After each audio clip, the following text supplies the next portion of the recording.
Today, I wanted to talk about recognizing God's commandments as actual love and boundaries for us to feel and experience His love and perfect will for this prosperous, beautiful, abundant life that He came to give us, rather than seeing it as boundaries that make us not have fun and just drab, boring life type of thing.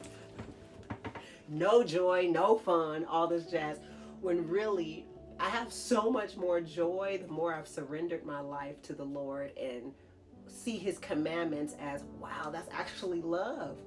It is the love of God. Mark chapter 12, verse 30, it says, "And you shall love the Lord your God with all your heart, with all your soul, with all your mind, and with all your strength." This is the first commandment before you love your neighbor as yourself, right?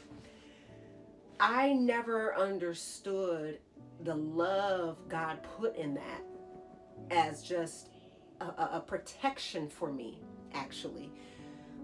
There's certain people in my life that play a big role, or they should, and it's just like, why aren't they in my life? You can start feeling abandoned, you can start feeling upset and all this kind of stuff. And there's truth to that stuff. But when He said, "Love me with your whole heart, soul, mind, and strength," I've made the Lord my Father, my best friend, my waymaker, my comforter, my healer. He's When we make Him our everything. When these people do you wrong, when you experience disappointment and anguish in different ways from other people, but you've made God your everything, it is almost like He sets you up to not go into such a despairing place, emotionally and physically and mentally and all these things, because your heart has already been set to love Him more than any and everything else and anyone else, right? It is the love of God to tell us to love Him more than any and everyone else, because He's perfect and He cannot fail. Everyone else can. And it doesn't mean these people don't matter. It doesn't mean you don't yearn for a better relationship or whatever else, or healing and those things.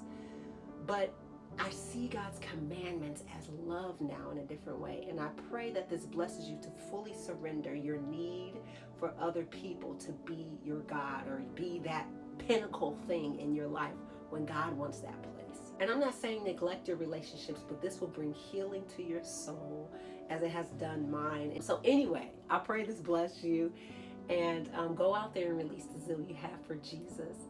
And until next time, I love you. Bye.